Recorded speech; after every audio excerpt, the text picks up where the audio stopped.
Ferrari really does claim that my car needs 165 grand in maintenance. And if you let one rip in here, you can activate one of these 3 luxurious scents before your wife hops in to get the last word. In total, I have about $100,000 worth of debt.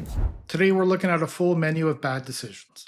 A supercar repair that costs as much as some homes, a Lincoln loaded with pointless options, and of course, mountains of debt. If you're new, I'm Mike, and here we talk about money, cars, avoiding debt, and keeping more of your paycheck. If that sounds good, hit that like and subscribe button and drop a comment.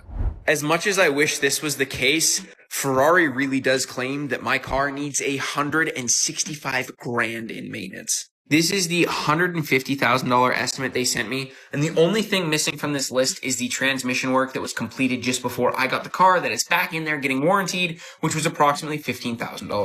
$15,000 for transmission work. How many people spent less than that buying their car? I bet there's quite a few watching this video.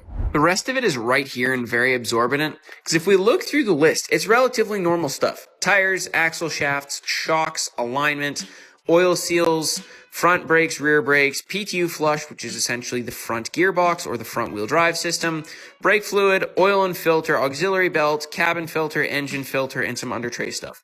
And yet somehow this totals $150,000.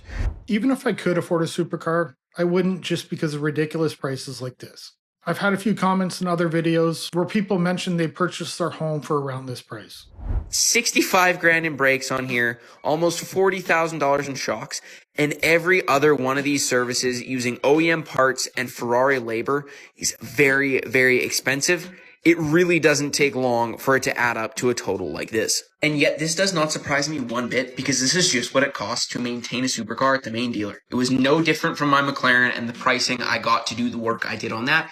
And it's why it's fun to do it creatively, find yourself used parts, do the work yourself, find aftermarket solutions, and enjoy the ride playing around with a car that is supposed to cost way more than you're able to get it accomplished for. If I got a bill like this, the car would be up for sale immediately. There's no way I'd be willing to pay that no matter what my income is. Doing the work yourself is great, and hopefully he can save himself a lot of money. But I'd imagine that would drop the value of the car if he ever goes to sell it. Don't buy a McLaren. So if you know anything about these McLarens, they're very problematic. As you can tell. And I was having an issue on my car where my passenger door wouldn't latch.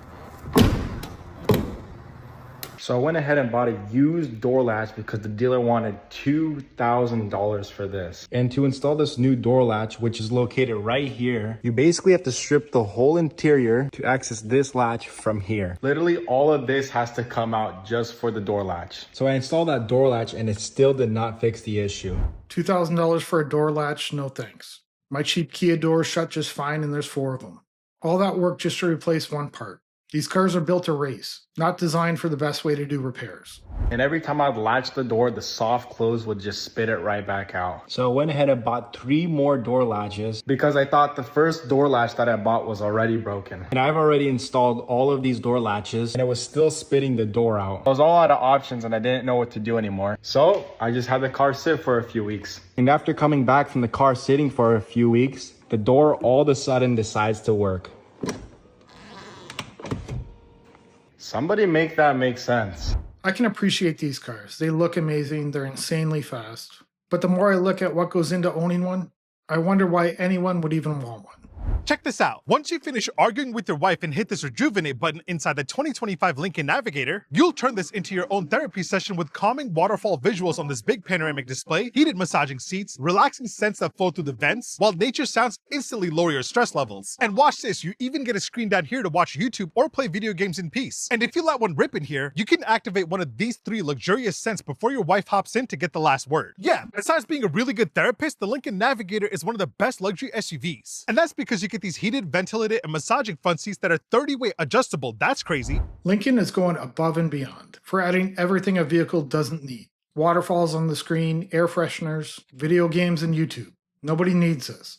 They're beginning to market them as their own private little getaway.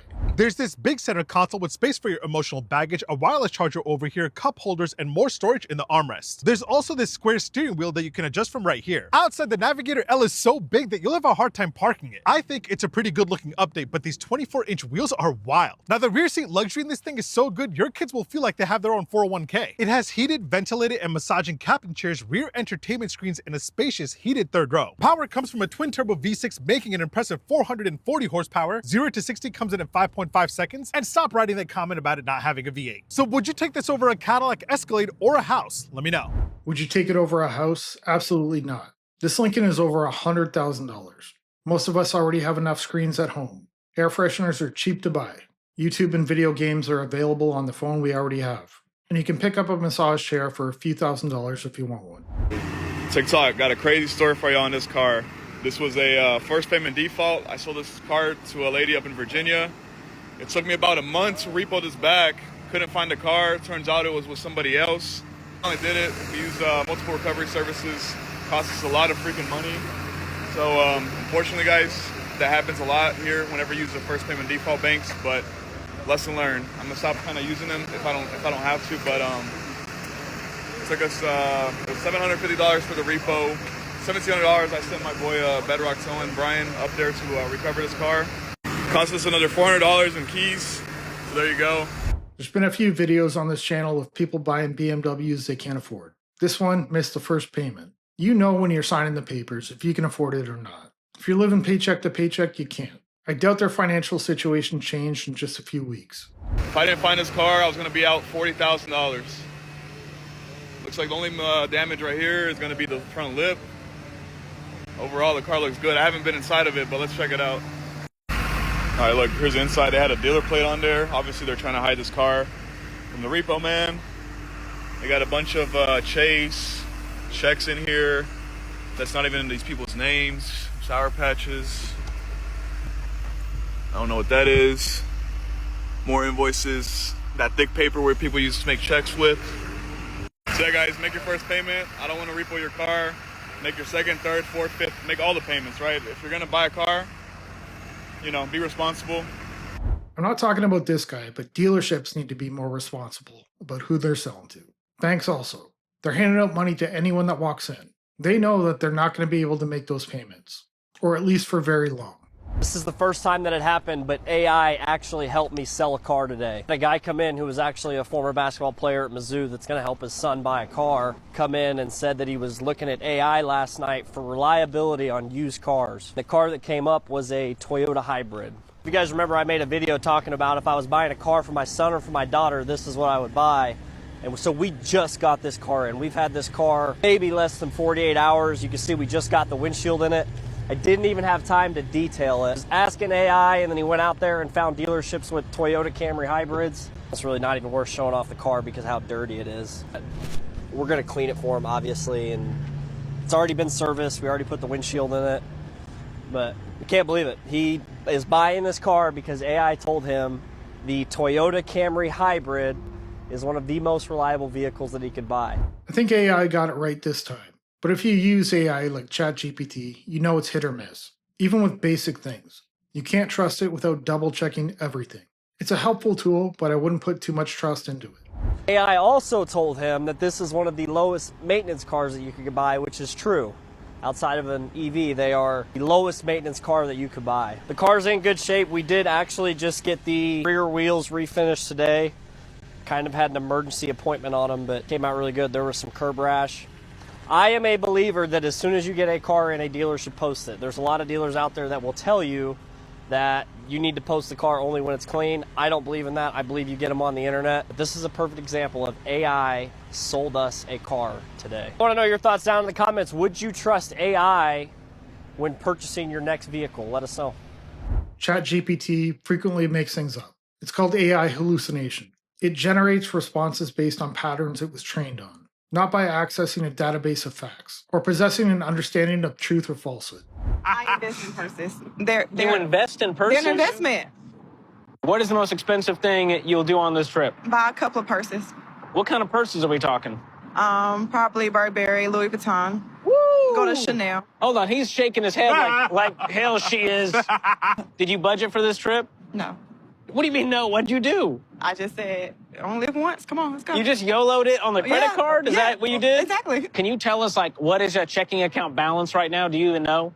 I haven't checked. She hasn't checked. I'll check when I get back home. You're like, he's got money. He's got money. It's fine. Exactly. That's a guy that's in some serious trouble. I kind of feel bad for him. I've never heard of investing in purses. No budget, doesn't know what's in our account, and you only live once, so why not do it broke? I'd rather live comfortably knowing there's money in my account. It's a much better feeling knowing you can buy nice things, even if you don't. I'm 22 years old and I have $37,515 worth of credit debt. I also have a $7,992 student loan. I also still owe $55,829 on my car. In total, I have about $100,000 worth of debt. If you're anything like me, you haven't made any credit card payments in over 6 months. You have creditors calling you every single day, and you're feeling hopeless. How do you even rack up that much debt at 22 years old? $37,000 in credit cards alone. I think my first card I got around 18 or 19. At that age, I could only get lower limit cards, which is how it should be. But don't stress out. There's an answer to everything, and you'll get through this. I'll get through this. We'll get through this together. As of today, my credit score is a 498. So join me on this journey to pay off my debts. We'll see how high I can get my credit score.